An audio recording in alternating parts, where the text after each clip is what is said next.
Hello, welcome to Memento Vivere.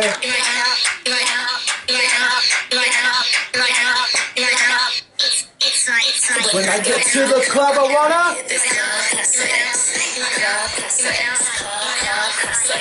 Oh my god, I went to the club for the first time last night. With Roshni and my oh my god, I saw the divas and it was so amazing because I had not seen any of my friends for like a month, which is probably why I have been very, just very depressed. And so seeing them really like revived me. But we went to the club for the first time because it was Roshni's graduation, which, by the way, I love you, Roshni. She is like, mwah. She's just such good energy and like just someone that that in your life that will make you feel better after hanging out with them. And so we went to the club. We went to Tracks, which is this like, it has like twinks dancing, and it's very millennial, which, to each their own. I think sometimes judging stuff just to judge stuff, it's like, my friend Jocelyn is like, maybe that's just not for me. Like, I'm not their target audience, But it was very fun. Like, once you have a little bit in you just love any song.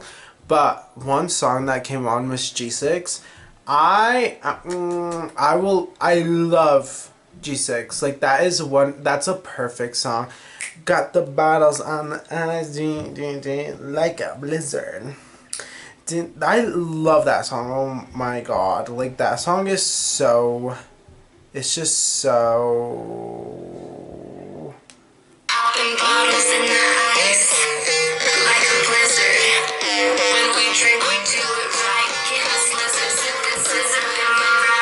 Okay, actually, so another real, like, song that I've been loving is this.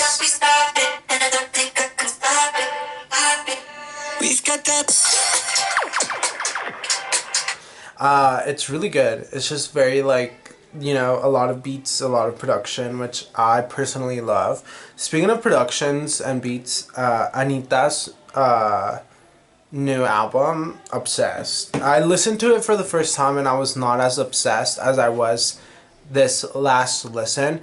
I think it was because I was now focused on like the songs instead of trying to like lyrics. And it was fun. Like, it was just cute and fun. But, oh my god, wait, I have to show you. So, I also... Sorry, you can't see that. But Doja Cat's newest deluxe. I love this song. Head High.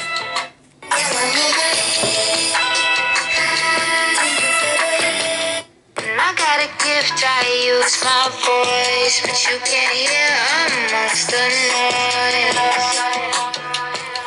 I feel like she's one of those rappers that can actually sing, and her beefing with Azealia Banks is so, like, it's just, like, I feel like Azealia Banks could have the world if she really, like, just, like, stopped talking. Speaking of someone who, well, honestly, she has the world, but, like, Nicki, please stop, like, stop talking, but, like, she looked, honestly, I really loved her Met Gala look. Nicki Minaj's Met Gala look was really cute. It was very much like Polly Pocket. It was like recyclable. It was very on theme. Like, it was mwah. Tyla was my all-time favorite though. The sand dress, crazy. Oh my god. Tyla, hands down, best. Zendaya, obviously.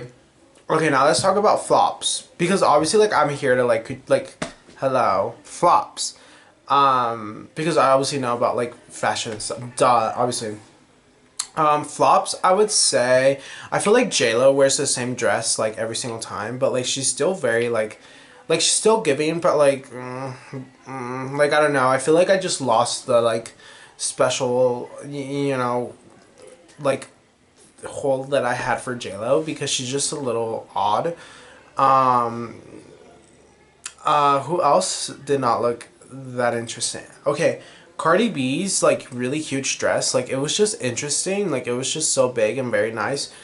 But it was just like it was like okay, like it was really just big, you know. I feel like okay.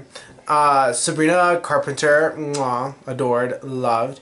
Uh, that's all I can think of right now. But honestly, like the Met Gala shouldn't have been something so like celebrated because we're still in like we still need to free Palestine. Like they bombed a a piece of territory where it was a bunch of like kids and stuff. So it's just like we're really like living in the Hunger Games. Which speaking of Hunger Games, shows the baby reindeer. Okay, I absolutely love Baby Reindeer. I like binged it all in the week because I thought it was like a very short documentary, right? I thought it was like excuse me. It's 9:30 p.m. It's almost my bedtime. I have to go to bed early this week because I have had a very rough week. It was probably very rough. Um, and I just need to like wake up earlier to be able to do like either a sun salutation or like a workout or like a breathing exercise and meditation, a journal session, something to just start my day off better and just like continue the day because I don't like I've just been very emotional and very like well, okay, no. I didn't have any emotions for like the first few days of this month and then just halfway this week I just had this like rush and just like cascade of emotions and it was so like whoa because me being a Scorpio moon and Scorpio rising, whatever emotion I'm feeling, it's always at 1,000. And then me being an Aquarius, it makes me disassociate so heavily that I tend to like just push people away or I tend to just like shut down and go nonverbal. And so I noticed that I've been doing a lot of that because I've just been so I feel like life can be so insanely interesting to where a lot of things can happen and like you can either be present or just on autopilot. And I feel like I've been on autopilot for a lot of things that have been happening in my life recently. And I'm now like finally like catching up to those emotions. And so it's a bit overwhelming. Also like not sleeping, you know, very well can also affect your attitude and your mind and your how you deal with your day. And so I just have not been sleeping well and it's affected me and it's something that I'm not very proud of. So it's just something that I've been like working on. I sometimes try to refrain from like looking so within and like just always constantly looking at like what's going on here and like how can I improve my life. But it's when it starts to like affect how you are, you know, handling your relationships and how your life is going. There is okay, so today in the sauna I was listening to this Oprah interview with Deepak Chopra and they were saying about karma and how we need to be focused on the present karma. We cannot be focused in the past nor the future. And how whatever karma or whatever, you know, the karma is the outcomes of our decisions. And whatever karma we receive, that's how we will, it's up to us to like, you know, make the most of it or like how we allow it to affect us. And so it kind of puts it in your hands where like wherever you are in life, like whatever challenge you have in your life, however you handle it, it's really all up to you because you create it, like you create your reality. So it's very nice. Like although I have been a little bit like, you know, a little bit like sad and like a little bit emotionally drained and just very like, you know, I have been able to like work out and like, excuse me, swim and like meditate and journal. And I've been trying to reach out. Sorry. I've been I've been trying to reach out to people that um I just love their energy, and I just know that like they're going to just be a very like, a very good person to talk to when I'm feeling this way. So having those people in your life is so important, and I think, I'm very happy that I do have some people in my life that I can count on and talk to. Um, but yeah, I don't know. Like, it's just been very rough. It's just been very rough, and I think it's okay. Like, I, I'm not saying like the end of the tunnel just yet. I feel like I'm seeing like halfway. Like when you're in a tunnel, and, like there's lights along the way, just indicating that you're like going the right way. I feel like I'm just seeing those lights. I feel like I still have a little bit to go, but like that's perfectly okay. Like I think, life is all about ups and downs, and whatever. But it's just very scary because it involves a lot of change, and it also involves a lot of like facing your fears and facing your anxiety, and it's something that I still struggle with so much because I I was raised by parents who don't necessarily bring up the problems that are occurring, and like they brush everything under the rug and just ignore everything. And I don't personally like that. I think it makes me, it fills me up with like so much anxiety, and just like I can't, properly be around people that, there's still stuff pending. And so it just like, it's just been like an overwhelmingly emotion of like anxiety, and like just so much limbo.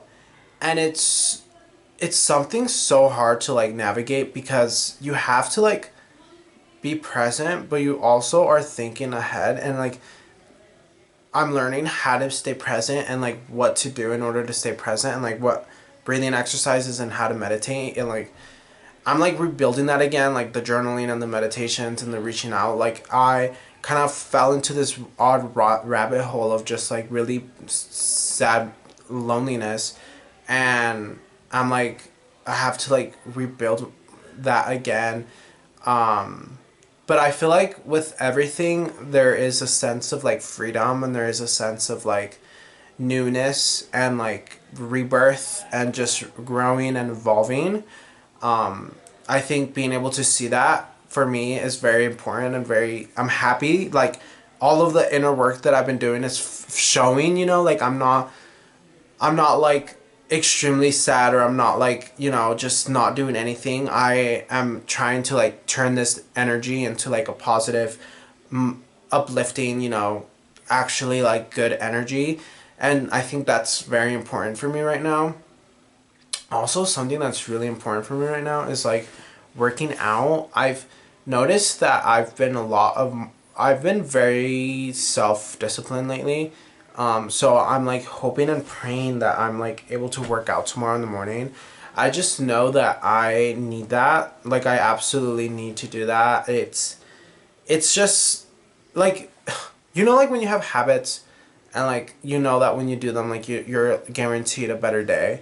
It's just very important for me to like start my day off good. So I just want to do something for me. But I want to talk about some reminders. I think it's very important to have reminders for whenever you're going through a really rough time, or like whenever you're, self-doubting, or whenever you're just like really just under the weather.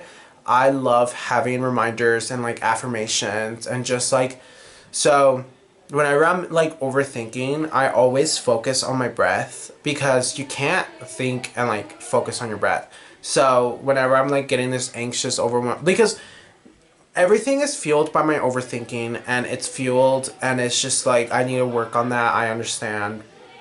And so sorry, there you're gonna hear people. I live here. People live here. But as I was saying, focusing on my breath is very important, but also like telling myself that everything is okay. It always ends up being okay. Like everything truly always ends up being okay. Like there's not been an instance where like a period in our life, because now we're older, like there hasn't been a period in our life where we look back and like we used to think like, oh my god, like how am I going to overcome this? And now you're here. So it's like, okay, obviously this is just another hurdle. So it's very like, you know, inspiring and like motivational to like think that way, because you're like, you know what, like in a couple of years this is not even going to matter. Like I'll be more than fine because everything is figure outable, which someone like my friend was like, oh, like a silly word, but like figure outable is such a word. But yeah, like I believe that everything is figure outable. There's so like whatever is happening that seems like, oh, it's a negative bad thing, I'm sure there's probably a positive version of this because we live in different, you know, dimensions and like different, you know, so like just go into the dimension where everything is like positive and light and like pretty and like rainbows, and just be like, you know what, this happened, this was meant to happen, and I'm happy that this happened. And like you have to look at the positive light and things of that sort, because that's what's saving me right now. The only thing that's saving me is my mentality of like I don't care, but truly deep down I do care. But in the moment I'll be like I don't care, and it just allows me to like wash it out of my mind and like not think about it. Like I'll just be like, oh, I don't care, and then my mind is just like, okay, like okay. But I'm also like very much so the person to like, whenever I get mad or frustrated, I just like, you know, I go off. So I'm like learning how not to do that. But today's gonna be a short episode. I'm just like, I just wanted to remind you that you got this. You are amazing. You are, you know, just trust yourself. Give me your hand. Hold my hand. Trust the universe. Trust the process. Everything happens for a reason, and in some way, just in our, you know, actual life. Not, you know, we need a free pass. Anyways, take a deep breath. I love you. We got this. This time next year, we'll be leaving so good. We'll remember your name. I swear. Anyways, I love you so much. Please be safe. Bye. If you're feeling sad or anything, like DM me and we'll be like, hey girl, like, hee hee hee ha ha. We'll send like memes or something. Bye. Mwah.